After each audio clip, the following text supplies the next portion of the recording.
Peuple de Dieu, toye lisusu liboso na bino mpona kopartage pensée nzambe atie kati na biso na mokolo mwa lelo, et puis que Dieu nous bénisse à tous.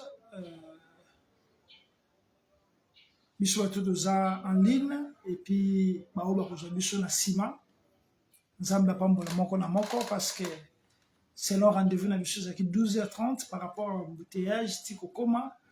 Vraiment, tout s'excuser pour 30 minutes en retard.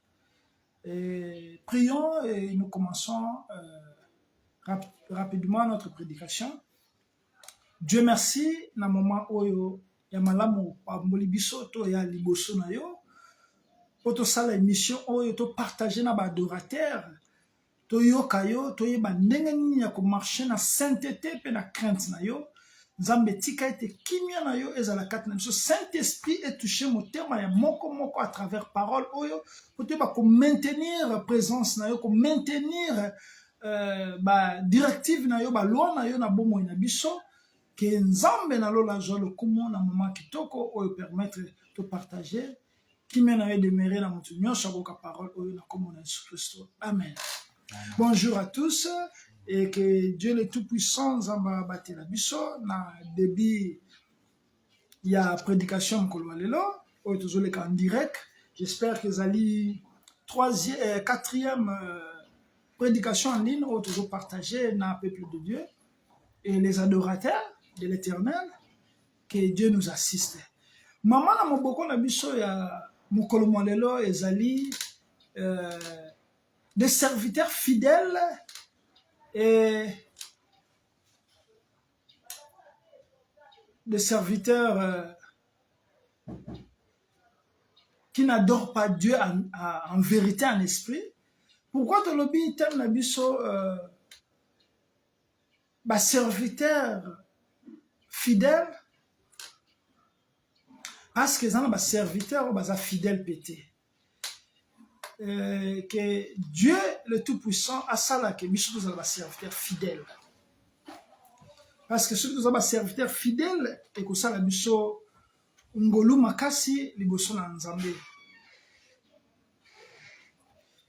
Et que le Dieu le Tout-Puissant a ça la biso parce que parole que nous devons partager les a vraiment un makasi et ça vraiment important.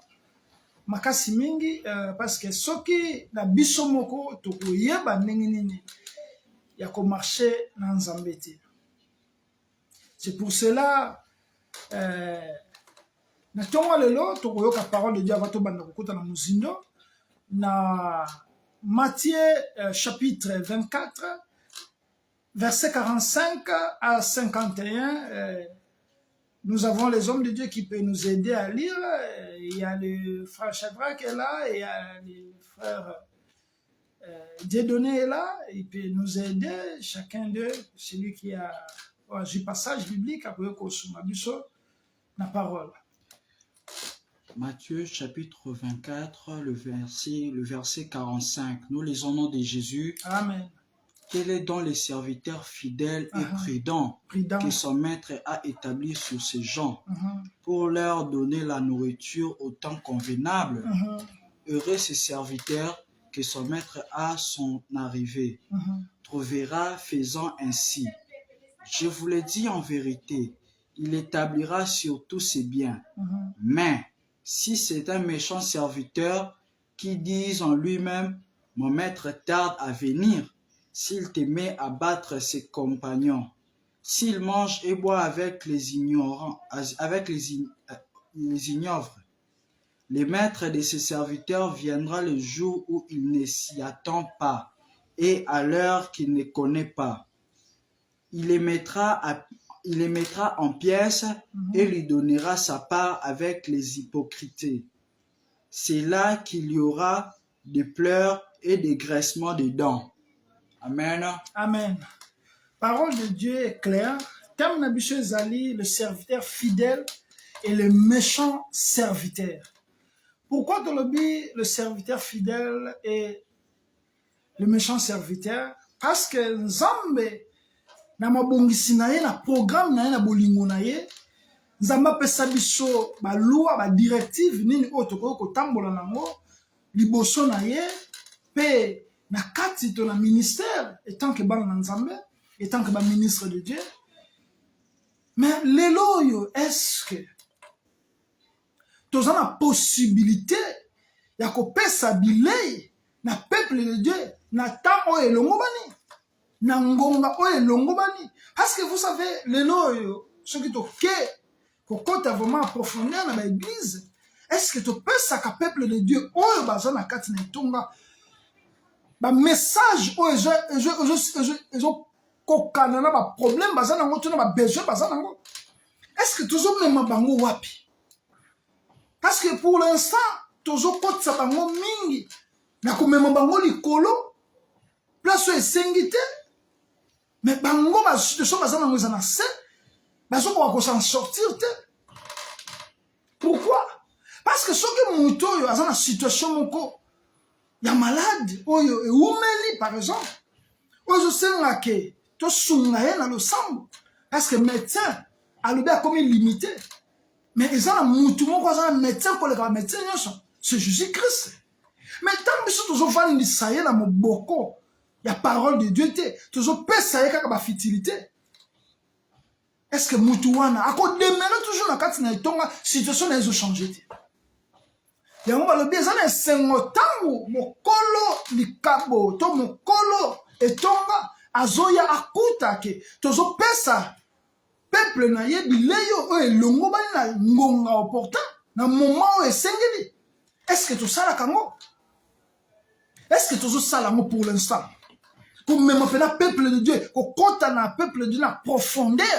Parce que parole de Dieu, c'est Dieu qui nous donne. Quand nous avons préparé quelque chose pour passer dans le peuple de Dieu, nous avons mené à passer à la capacité. Et quand vous préparez peut-être moment que thème non, tu te sens pas à l'aise pour passer à thème au moins vous allez vous sentir à l'aise dans thème moussous.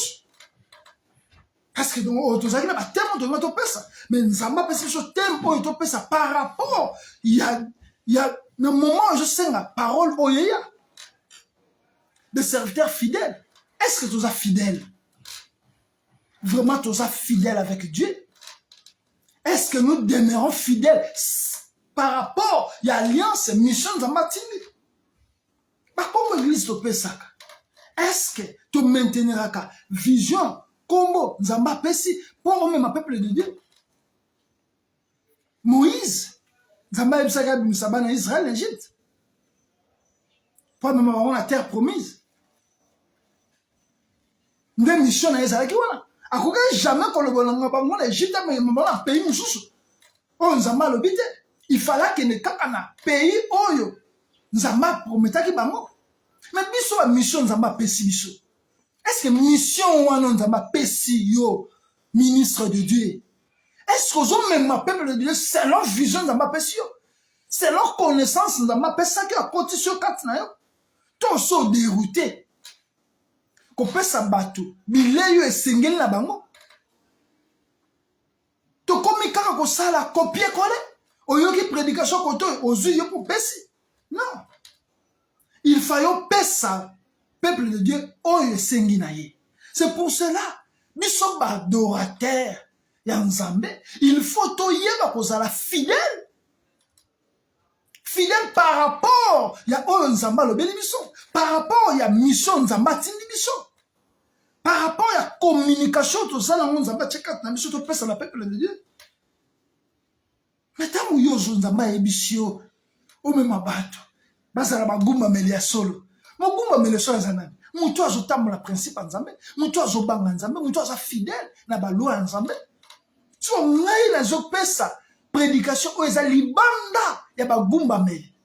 Mais bato bazoya na mission Nzamba parce que ndenge tokendaka wana Nzamba tindaka bato baya vers na vision na ye selon ba problème bato bazala ngo to selon ba orientation to peuple wana. Parce que yeba ke tango bandi ministère ezana bato Nzamba préparer kaka baya na ministère esika yo zali pour que oya cheyo bato wana bakobika to bakozala enseigner to bakomarcher na crainte ya Nzambe par rapport ya mission Nzamba pesi yo. Mais Nzamba pesi yo mission Mais yo zo dérouté mission nzamba pesio. Soki ngai nzamba atindi ngai ko préparer ba vrais adorateurs. Mais soki na bimi libanda, mais bato no so bana kati to ba adorateur te. Ba ko sala ba adorateur te. Mais il faut ce qu'on a zala na kati ya moboko ya mission nzamba tindinga ko yeba ko préparer ba mbaza ba vrais adorateurs. Mais est-ce que mission nzamba pesa yo pour l'instant? Est-ce que vous marchez dans la mission nzamba pesa yo?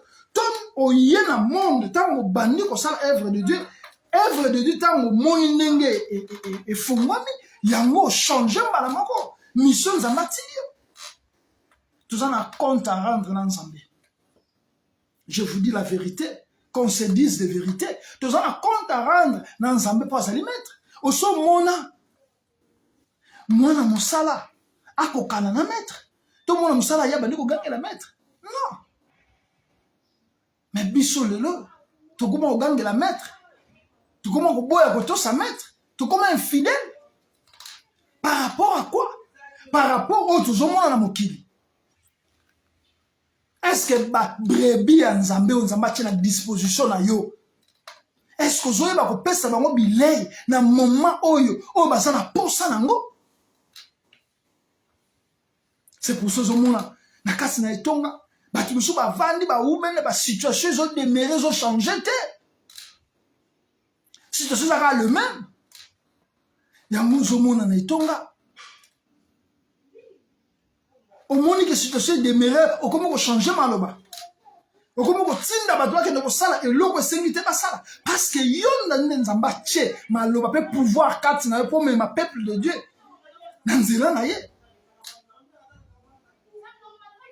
Oh, que Dieu te bénisse, mon frère, gloire. Que Dieu te bénisse là où tu es, à Lubumbashi. Que Dieu te bénisse. Vraiment, ce que nous voulons dire, toi, serviteur de Dieu, servante de Dieu, toye bandenge ni akozala fidèle liboso na Nzambe. Parce que, tant Nzamba pêche mission, ce que zalaki Moïse, ayebaki komema bana na nzambe na terre promise te. Soka ayebaki komema te. Mais Moïse, mission n'y a pas maté. Soka déroutaki bango nzela. Malgré Moïse akomaki na suka nzamba alobaki ke okota na terre promise te. Mais zalaki na muto nzamba préparaki pa kota na terre promise. Mais siko yo ndeko nanga. Ozomi mona ndenge nini? Ke yondo zali na top. Ça veut dire yo soki yo zate mission nzambe ekokate. Yo zomi beta tolo. Mais ma bana na nzambe na directive ya nzambe ninga lingeli po bana na nzambe ba bika loboko na nzambe pe ba yeba ko marcher na crainte na nzambe ba za fidèle ko ya soki biso to yebi neni ko bomba moboko ya mission nzamba tindi biso mission ni nzamba tinda yo nzamba lobela yo nini na minito est ozali esika nzamba benga yo. Est-ce que Nzamba pesa une vision? Est-ce que Nzamba a son monde yo wana? Ou bien sont déroutés déjà? Ou comme un méchant serviteur? Moment yango Nzamba zana besoin. To zonga to zana ba fidèle serviteur. Ndenge to banda ki na debi. Que Dieu nous bénisse. Toujours qu'il est rapidement parce que tout ça qui n'a retard par rapport à l'embouteillage dans là. To autant la source dans Matthieu chapitre 25. Matthieu chapitre 25, verset 14 à 34. Tu vois qu'il y a parole de Dieu. Même l'homme de Dieu, frère Shadrach, peut nous aider, ou bien le frère Dieudonné, vous pouvez nous aider à avancer. Matthieu chapitre 25, le verset 14. Nous lisons au nom de Jésus. Amen. Il en sera comme d'un homme qui partant pour un voyage, appela ses serviteurs et leur remit ses biens. Il donna 5 talents à l'un, 2 à l'autre et 1 au troisième, à chacun selon sa capacité. Et il partit. Aussitôt, celui qui avait reçu les 5 talents s'en allant, les fit valoir et il gagna 5 autres talents. De même, celui qui avait reçu les 2 talents en gagnant 2 autres. Celui qui n'en avait reçu qu'un alla faire un creux dans la terre et cacha l'argent de son maître. Longtemps après, le maître des serviteurs revint et leur fit rendre compte. Okay. Celui qui avait reçu les 5 talents s'approchant, emportant 5 autres talents. Et il dit, Seigneur, tu m'as remis 5 talents. 5 talents. Voici, j'en ai gagné 5 autres. Amen. Amen. Continue. Son maître lui dit, c'est bien, bon et fidèle serviteur. Tu as été fidèle en peu de choses. Je te confierai beaucoup. Entre dans la joie de ton maître. Celui qui avait reçu les 2 talents s'approcha aussi et dit, Seigneur, tu m'as remis 2 talents. Voici, j'en ai gagné 2 autres. Son maître lui dit, c'est bien, bon et fidèle serviteur. Tu as été fidèle en peu de choses. Je te confierai beaucoup. Entre dans la joie de ton maître. Celui qui n'avait reçu qu'un talent s'approchant ensuite et il dit, Seigneur, je savais que tu es un homme dur, qui moissonne où tu n'as pas semé, qui amasse où tu n'as pas vanné. J'ai eu peur et je suis allé cacher ton talent dans la terre. Voici, prends ce qui est à toi. Son maître lui répondit, serviteur méchant et paresseux, tu savais que je moissonne où je n'ai pas semé et que j'amasse où je n'ai pas vanné. Il te fallait donc remettre mon argent au banquier et à mon retour, j'aurais retiré ce qui est à moi avec intérêt. ôtez-lui donc les talents. Et donnez-les à celui qui a les 10 talents. Arrête, que Dieu te bénisse, mon frère. Amen. Écoutez les hommes de Dieu. Quand nous avons une mission, nous avons une moko. Quand nous avons une mission, après cette mission, nous avons une mission. Mais quand nous avons l'œuvre de Dieu, pourquoi tu commences à agiter? Pourquoi tu commences à agiter? Parce que nous avons bengi biso, apesi biso mission, à confier yo œuvre na ye, peuple na ye. Mais ozoye ba kovandisa makambo te. Na sens nini? Eza malamu na mutu azo demeurer na vision nzambe, on nzamba apesi. Pe azoye ba komema peuple de Dieu na vision. Pourquoi? Parce que tant ozo demeurer na vision wana, nzamba ko sala ke a poussé ba oyo a réservé ki pour que ba ya koyoba ka parole na ye na nzela musali na ye. C'est ça. C'est simple. Mais yo ozana don, ozana likabo. Ovandi. Au lieu de servir nzambe te na likabo nzamba précieux, na mission nzamba précieux. Ozolo banini moi na servir nzambe na minute c'est parce que musala maboko kaninga ndeko na ngai. Yo boko servir nzambe. Pona ni ozolo baliso na servir nzambe. Na zomona makambo go marché te. Ozana na makambo go marché te. Nzambe nda bengi yo. Tant Moïse nzamba benga ki atindie akende ko misaba na Israël en Égypte. Alors pona lo ba ke yo nde nzambo tinga eloko nini? Na ko la sa peuple na ke yo ndo tindinga. Aso ko talo bongo na kata kazaka akoti ici abimisa moni akomi na lèpre. Et ça va signe. Nzeto zo na ngobwaka ekomi nyoka. Sima na mokila simbi ezongi nzete. Ba signe. Mais yo nzamba peso ba signe. Apeso me mission. Pona ko ba ko préparer bana na ye. Mais on va ni na yo. On lui ko travailler te. Na bilenga na nzambe. Yo binga na kosala te. Écoutez mon frère. Il y a un moment où il va boto là-bas, oyo. Bah lui, il travaille. Bah personne là-bas, on va travailler pour pas qu'il y ait des liboso. Ndé qu'on a ngaï. Do ya nzambe, ozo mombango, isa ya yote. Travailler do ya nzambe. Faire fonctionner do ya nzambe. Tant qu'on faire fonctionner, c'est là où nzambe a quoi ajouter les sous. Azo même sur la dimension sous. Do makanga kangote. Obo sala ngo obo eponani ministre bakanga yango te parce que tant ozo bano mona na bandaka na sana mutu moko ate na ko ba l'église na mutu moko oh papa yoni bakambo nzamba zo bongisa pour à faire avancer yo à passer la ministère parce que demeurer na mutu moko pendant 2 mois ozo ebate nazo font la parenthèse moko muke Et si quand ngai nazalaki pas père spirituel na ngai. Parce que na uti na makola mutu moko. Pasteur Aimé Mbaye. C'est mon père spirituel. Mais tant que tonga e banda, ndeko na ngai, tozalaki kotanga bato. Et bien, na semaine, tout le monde a parlé, même si c'est 11 personnes. Mais non, nous sommes déterminés. Mon père spirituel est déterminé. À notre effectivité. Tu continues et tu ne continues pas, une année, et donc, on évolue. Mais si on a effectif,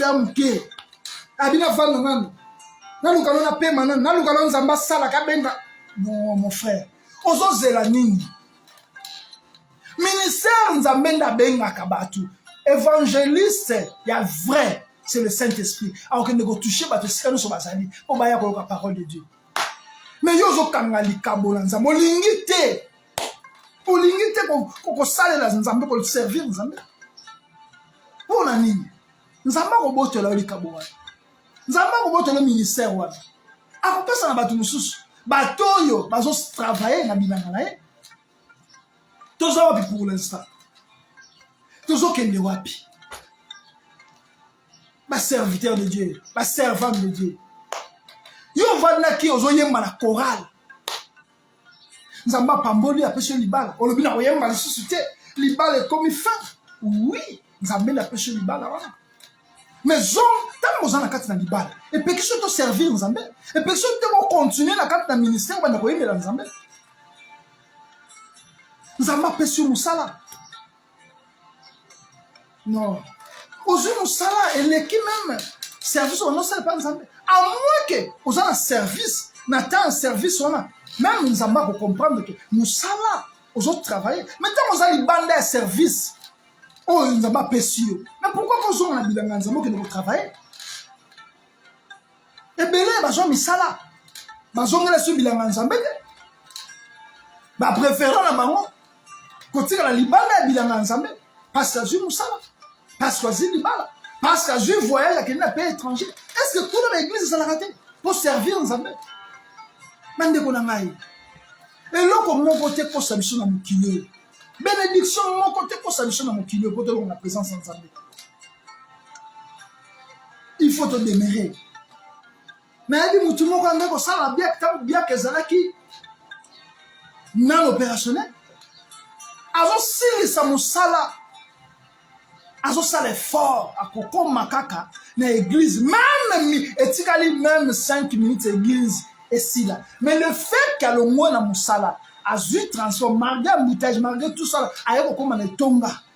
Nzamba zo pointer parce que c'est le moment esenga ka koma même nzamba yebi ayebi ko zo ko sangate aye na moment parce que musala e kangaki pe nzela ti a komi 5 minutes à fin à l'église ayeko se présenter. Mais pourquoi pas Nzamba continue à battre là? Mais Nzamba continue à élever la titre. Et c'est quand même pour travailler. Mais il y a aussi si Moussala, on a 1 heure du temps pour comme en église. Mais si on a Moussala, mais si on a une église 20 minutes quand c'est là, 40 minutes on a comme en église. Même 1 heure du temps on a comme en église. Mais il y a boy na le ah na lembi na Moussala na zonganga. Ndeko nanga yo zo mikosa. Qu'on se dise de vérité.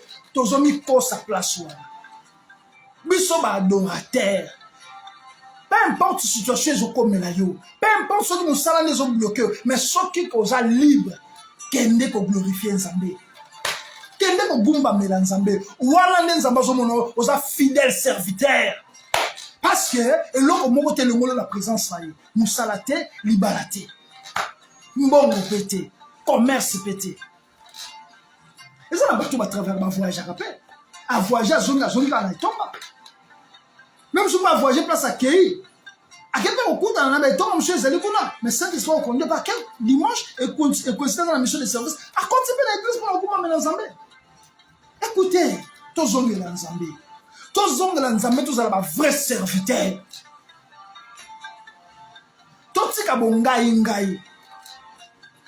totika yango parce que mission ya Nzambe eza na biso to préparer ba disciple na ye ba disciple ya Nzambe eza biso te biso toza ba service ça musala mais ba oyo tozo teya oyo tozo diriger oyo tozo orienter devant Nzambe baza ya Nzambe baza ba fidèle ya Nzambe baza ba fidèle na biso te biso Nzambe atie biso en tant que ba ambassadeur to conduire peuple na ye. Tu peux savoir un visa.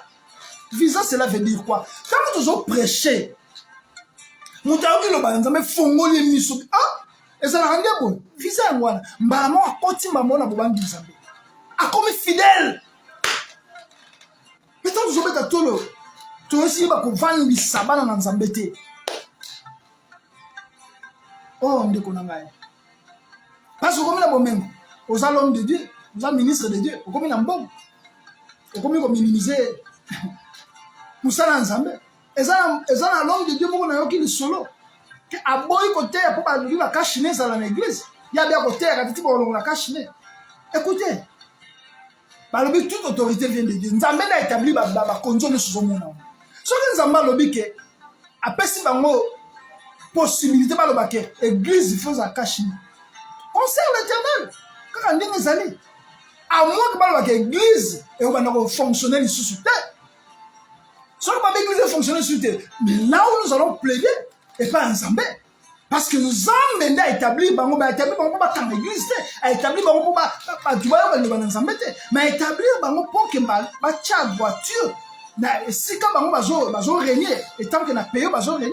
Mais bisous, nous avons seulement pour le peuple de Dieu dans ensemble. La communion, ça veut dire que tu as peuple, tu mené par Nzambe. Nzambe a payé tu quittes la paix. Mais tu as ça, tu as sous terre. Tu as comme wapi. Tu as continué. Tu as indépendant dans le mbango. Quand tu as sur le solo, il y a basi. Oh, bazala qui disent. Et ça peut dans Matthieu kaka. Matthieu chapitre 25. Verset 1er, tina 13. Ce qui,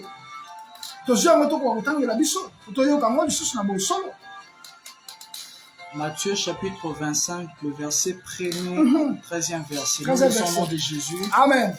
Alors le royaume des cieux sera semblable à 10 vierges qui, ayant pris leur lampe, allèrent à la rencontre de leur époux. 5 d'entre elles étaient folles et 5 sages. Les folles, en prenant leur lampe, ne prirent point d'huile avec eux. Mais les sages prirent avec leur lampe de l'huile dans des vases. Comme le l'époux tardait, tous s'assoupirent et s'endormirent. Au milieu de la nuit, on cria, « Voici l'époux, allez à sa rencontre. » Alors tous ces vierges se réveillèrent et préparèrent leur lampe. Les folles dirent aux sages, donnez-nous de votre huile, car nos lampes s'éteignent. Les sages répondirent, non, il n'y en aura pas assez pour nous et pour vous. Mon frère, tu peux t'arrêter là, mais bande comme sous bakolanda ba continuer ti na 13. Poto ke ni na lumbango. Bande ko na ngai. Ba bi mo konzalo les alokola ya 10 vierges wana. Pourquoi? Ce que dans le but dans d'autres termes, moi ça doit représenter l'église. Bissonde, les 10 fois église de Tonga. Et pour Christ à Zoya, Christ est en Zoya, il faut que tu sois fidèle. Mais si vous êtes fidélité, Nzambe akosalaki apona ba oya ye akeli ndenge 5 femmes folles wana bazangaki kokota na nuit de noces na Christ. Pourquoi? Parce que tout le monde qui est sur la ndenge msu moi si et ça va c'était mais moi si et ça bon un comportement. Même la Bible dit la femme soyez soumise. Ce qui nous moi sont dans la autocité. Tu crois que Nzamba a remettre le maboko? Si vous êtes soumis, vous êtes soumis. Église, tu as soumis dans l'éternel. Et pourquoi vous êtes soumis? Écoutez, roi, quand vous avez dans mon mobile, il y a rien de dévasté. Rien à ça, rien à faire. Yokaka, à quelqu'un comme ça, est comboté, mais à désobéir, n'a mis bien que la loi. Il y a roi. À désobéir, n'a mis bien qu'il y a roi. Et puis, si vous avez qui va chasser, à sa souveraineté. Mais il faut que vous ne croyez pas que le ministère est comme dans le monde. Que ça veut dire comme un top. Et ça, c'est la raison de tout le coup, et la raison de la serviteur de Dieu, on va zali. Non, on va faire ça de nos côtés. Nous sommes comme une soupe. Nous avons la possibilité de botter le ballon. Après ça, on va se battre. C'est écrit dans la Bible. Tout temps que quand tout a tout le thème de Konangaï, Zala toujours na sama pour la Christ. Écoutez, na fond les parenthèses, il y a les camots tous bêtés à bassi. Toi, moi, c'est l'église. D'autres thèmes de l'église. Parce que nous sommes dans l'église, nous sommes dans l'année Christ, nous sommes là aujourd'hui. Et ça fait, dans le domaine, nous sommes dans la parenthèse, dans le Kangola, le banc, à Kambalibala. Les femmes soyez soumises. Et Marie aimez vos femmes. Mais si vous soumission est athée, nous ne jamais à bénir. Nous ne jamais à faire sa tendresse. Ce qui oso yeba, que vous avez soumise, to soumise, que vous avez soumise dans le mobile. Écoutez, il y a des gens qui ont ma balle belé, je koufa. Ils ont koufa. Pourquoi ma maman est biso ya kala? Tu veux que ma histoire va balle 13 ans, 12 ans, 15 ans. Mais à côté de l'endroit qu'on libère, tire les lois, on libère, tire les lois. À bout de ce bana, tire les lois. Mais comment on y a les lois? Ben on a biso bassi. Tant que je libère, parce qu'on a libéré là 25 à 30 ans, il y a les lois 35 à 40 parce qu'on a libéré. Mais on a libéré, on parvenir pour le bac non. On a la côté libéré, on a libéré, on a libéré. Oh, ce qu'on va maman, on va s'arrêter à l'ibosso. Bah quand on a maman, on va pas sur l'espérance, on va quand on a libéré, on a espérance, maman. Mais où est le comment on a? Mais quand on a l'ibosso, quand on a libéré, on a espérance. Qui t'a dit ça? C'est lui qui a la crainte de Dieu. Saint-Esprit orienté. Celui qui est fidèle à l'éternel. Mon frère, ma sœur. Yo ben de comme bali. Dans le bil linda. Mais comment je vais pour cette tendresse dans mon nationalité? Et moi si. Est-ce que vous savez on sait pas la terre. Ban de konangai. Na kamino parenthèse, on a ngaka na lobela pona lelo to zo mona ndenge ba va ezali. Bandeko basi, bandeko mibale, est-ce que tu as mis tala? Vini no tu as mené? Est-ce que tu as la crainte en Zambé? Mabale les okufa le bébé parce que les femmes sont pas soumises à leur mari. Mobala lobi i ba yeba lobi a. Mobala pekisi loko aliko yo kamote. Ok, écoutez.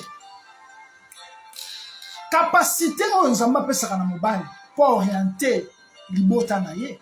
Na oza na crainte en Zambé, azaka toujours na révélation. Moutou azobanga Nzamba aza fidèle avec Dieu, aza toujours na révélation. Alors na eloko muso akoko mona yebisi mozo yeba toujours comprendre ti. Yango nazo senga na ba couple. Oyo ya génération yo. To yeba ko tala, ba maman bazaki fidèle comment. Bazaki soumise comment na mibali na bango. Et puis de deux ba papa balinga ki basina bango ndenge nini to kangi parenthèse là parce que to betaki le solo ya 10 vierges. Écoutez l'église comment toujours va maintenir fidélité pas Nzambe te parce que mon réseau comment donc quand ça dit non Nzamba ça musique non le temps est déjà ya moyo ngonga moyo yo zo za la distraction ozo ngo za la fidélité ah mais mon colonna Christ a volé bisoté. Je vous dis la vérité. Christ a volé bisoté. Et ça, vous l'avez dans Matthieu, chapitre 13, verset 47 à 50. Notre frère peut nous lire. Nous allons lire dans Matthieu chapitre 13, le verset 47 au 50e verset. Nous disons au nom de Jésus. Amen. Le royaume des cieux est encore semblable à un filet jeté dans la mer et ramassa des poissons de toute espèce. Quand il est rempli, le pêcheur les tire et après être assis sur les rivages, ils mettent dans ses vases ce qui est bon et ils jettent ce qui est mauvais. Il en sera de même à la fin du monde. À la fin du monde. Les anges viendront séparer les méchants d'avec les justes. Les justes. Et ils les jetteront dans la fournaise où il y aura des pleurs et des graissements dedans. Amen. Amen. Bande kolangay. Ngonga ya ngoyo. Pourquoi on est comme moi filé Nzambe a checké la Bible la kisibiso. Le nom de l'église est toujours mon église est tombée dans mon cœur. Toujours babanal ba servir Nzambe la fidélité. Nan banal bazali ba méchant serviteur. Parce que biso nyonso tozalaka na kombo na Yesu. Kombo na Yesu. Au nom de Jésus, au nom de Jésus, au nom de Jésus, au nom de Jésus. Ah bon? Au nom de Jésus, nous avons fidélité. Au nom de Jésus, nous avons fidélité. Quand on a comme on a Yesu, nous avons détruit Banabat. Quand on a comme on a Yesu, nous avons terrorisé Batu. Quand on a comme on a Yesu, Dieu m'a dit, Dieu m'a dit. Mokona souka, Dieu m'a dit, Ego mon amour. Je vous dis la vérité. Parce que Mokona souka, Christ a koya, n'engue pas péché basalaka. Tant que bon a filé, abimisa ka filé wana ezana ba nzete na kati. Ezana magorodo na kati, ezana ba mbisi na kati. Ngesiko ba péché ba longola ka ba nzete, ba longoli ba magorodo, ba longoli biloka salite, ba zwimbisi ba tche na kati ya bassin. Nenge Christ a kosala biso. Soki toza fidélité, ezana un moment opportun Christ a zoya aye o aza déjà na nzela zokoma. Tango ba kolongola yo, lokola nzete ba bwaki yo. Na moto okoloba nini? Okoloba nini? Parce que bao baza ba mbisi ya solo, bao baza fidèle. Bako tcha bango pembeni na Christ. Yo ba bwaki yo. Oza nzete, oza ligorodo, oza soki nini? On va beaucoup na se amai, au contraire na ko. Biso ba chrétien filé où Christ abimisi. Attends là, yo za chrétien. Yo za chrétien. To yebi yote. Na yebi yote. Yote. Yo za nzete, oza ligorodo, kende pembeni. Mais on est amis ici, yanga ye, na chepe. On est fidèle. Parce que fidèle na mamamike. Yo etonge bandi. Yamike. Ozo ko maintenir etonga te. Na bete de solo spirituel nga. Mais kendo ko mon etonga ndenge vandi. Okolba ke muta sala 30 ans na ministère. Le ministère a débit à moko. Non. Mais cela veut dire quoi? Il faut être fidèle. Il faut être fidèle. Bande ko nangaye. Ba serviteur, ba servant de Dieu, ba ministre de Dieu. Tous à la fidèle. Attends la biloko amikie, tous à la fidèle. Attends ça mazo pambo. Yo ka mtususu. Je m'excuse ça. Pour les gens les belés. Ba Dieu bâti. Ba faut gagner $50 par exemple. Ah, ngai $50. Na msadim. Ngai te. Yo na Nzambe. Esa ngai te. Ngai Nzamba ko sala ka zo mono fidèle na biloko amikie. À faire avancer, à faire la porte à salaire de même. Ce qu'on a aujourd'hui, parce que tant là dans le sika yo outil, ce qu'on a mis salate, tant le sika outil. Aux acquis fidèles à biloko amike, on nous a pas ça qui. Aux acquis fidélité. Dans le ministère, on a fidélité. Nous avons comme ça ministère nous mener ndenge.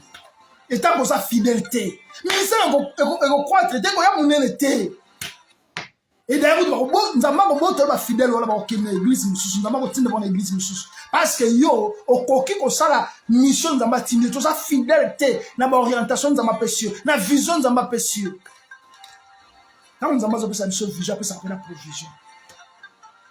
Papa, quand l'œuvre est ensemble, si ça ne va pas, j'en avais les laïcs, à ébiner à orienter. Et ça, nous allons terroriser par la battue. Si ma besoin marcher. Écoutez, nous sommes fidèles. soka timbaki soko zape fidèle akotika la fidèle na ba parole na pe ko accomplir makambo alobela kiyo kati na ministère kati na vie na yo kati na libana na yo kati na makambo ebele kati na ba commerce na yo bande ko ngai te ba ko za la fidèle to chité na Luc voilà nous chité Luc chapitre 13 verset 23 à 30. Luc chapitre 13, le verset 23 au 30. Nous lisons au nom de Jésus. Amen. Quelqu'un lui dit, Seigneur, il n'y a-t-il que peu de gens qui soient sauvés?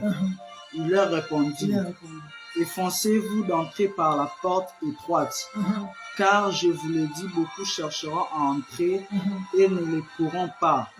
Quand le maître de la maison se sera levé et aura fermé la porte, et que vous, étant dehors, vous commencerez à frapper à la porte en disant, Seigneur, Seigneur, ouvre-nous la porte. Ouvre la porte. Il vous répondra, je ne sais d'où vous êtes.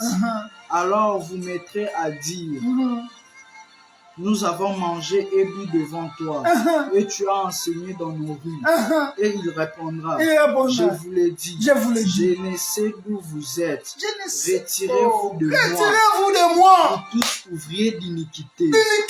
C'est là qu'il y aura des pleurs et des graissements de dents.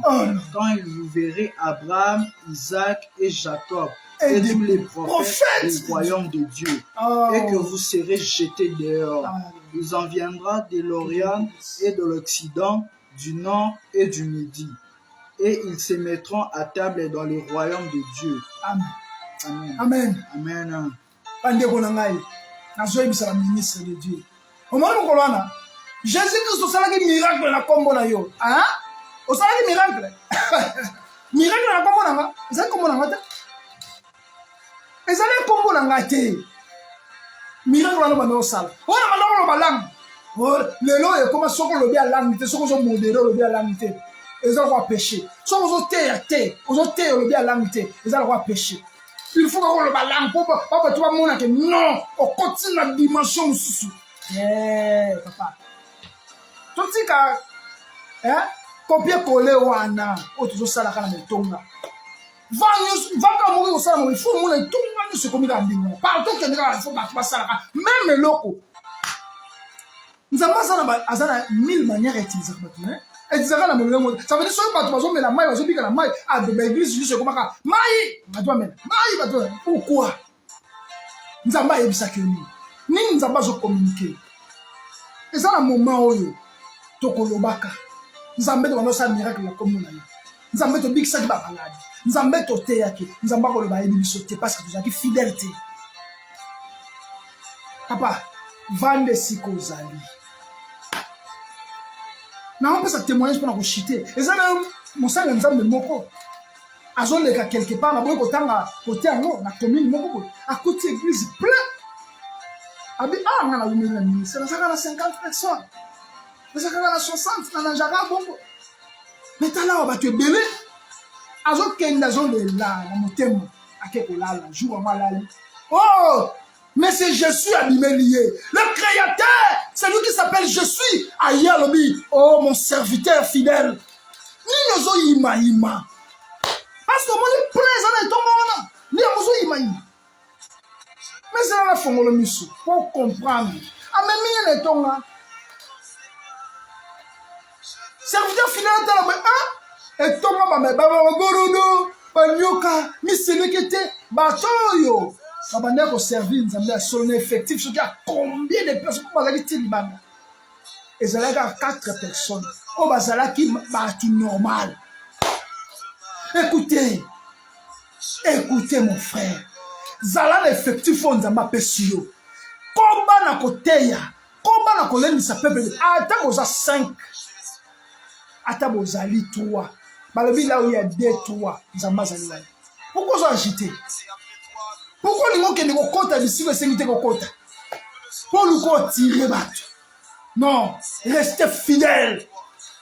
Margot en a 2 personnes. Margot en a 3 personnes l'église. Si c'est combien dans l'église, ceux qui 20. Demeurer la présence en Zambéna effectif voilà. koluka te kokende kosimba nzambe apesi yo don ya guérison apesi yo don ya prophétie te mais là mosusu nzambe alobelako na rêve eza parmi badon mais yo lingo banda koprophétise serviteur méchant oke kosimba bisimbasimba po banda koprophétise papa tikala fidèle na don nzambe apesi yo ya guérison miracle to tikala na don ya parole nzambe apesi yo oteyaka liloba na ye comment olingo prophétise bato nyonso balinga baprophétise bato nyonso balongwa na titre ya pasteur bakomi baprophète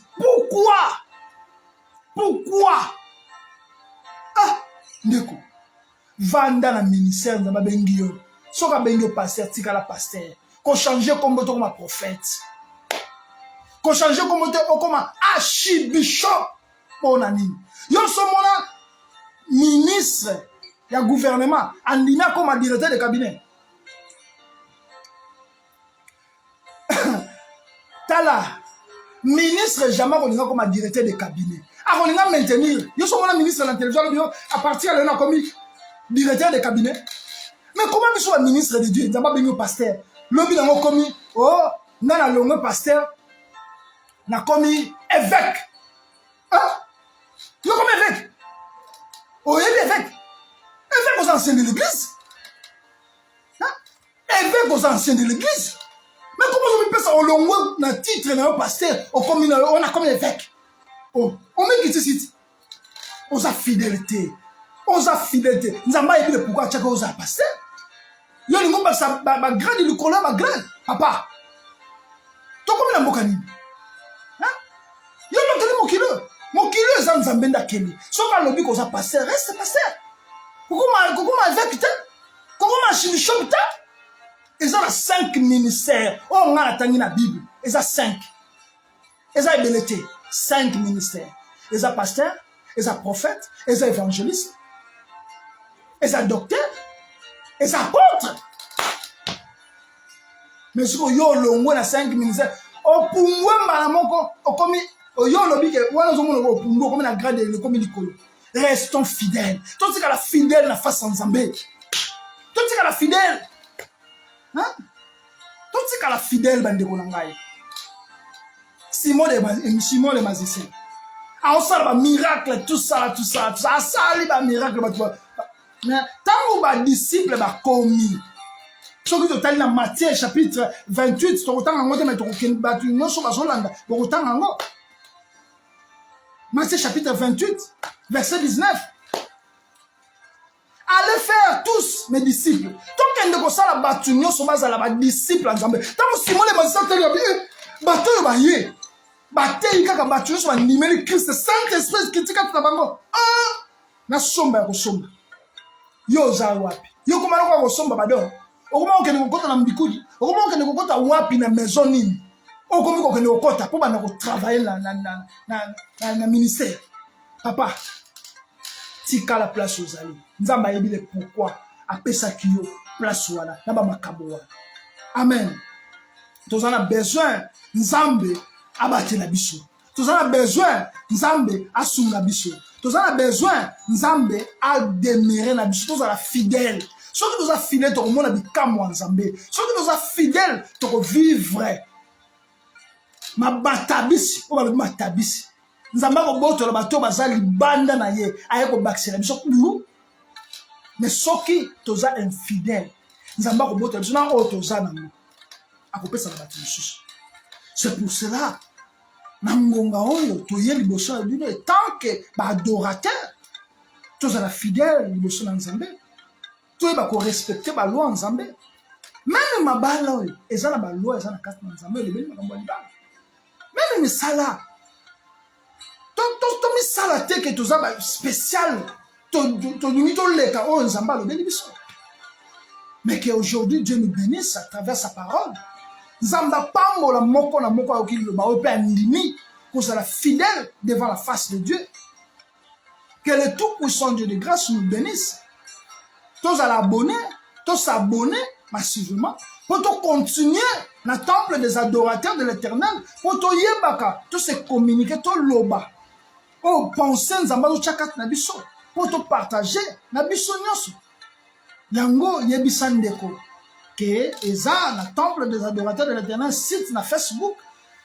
Eza na prédication zoleka, eza ko édifier.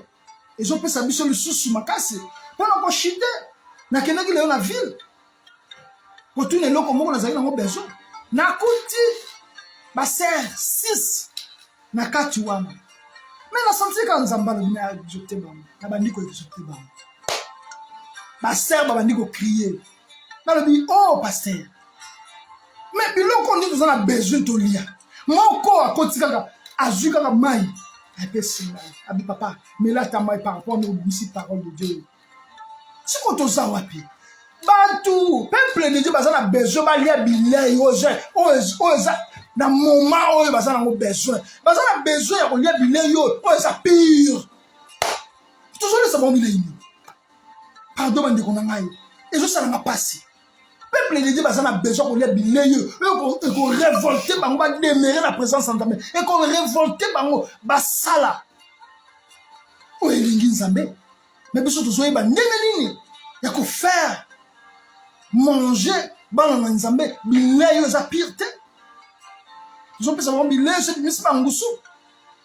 Oh, que Dieu nous bénisse. Que Dieu nous bénisse encore. Et soyez bénis, tu écoutes dans le sous samedi, au Zoya, tu repères ça na R, comme d'habitude, affiche Roleka, affiche on a Roleka aux anathèmes, na R, na verset biblique aux amoboko, ya kubangalango. Que Dieu nous bénisse, tu s'abonner vraiment massivement, tu panza sango, na batu, oh yo zomona ke ba komi dossier, mais à partir même il y a site, ça pas mboy, tu sais que l'on me soutient site, kaka kota. Ayoka parole de Dieu et Nzambe a sauver dans la situation. Que Dieu nous bénisse dans le nom puissant de notre Sauveur Jésus-Christ. Amen.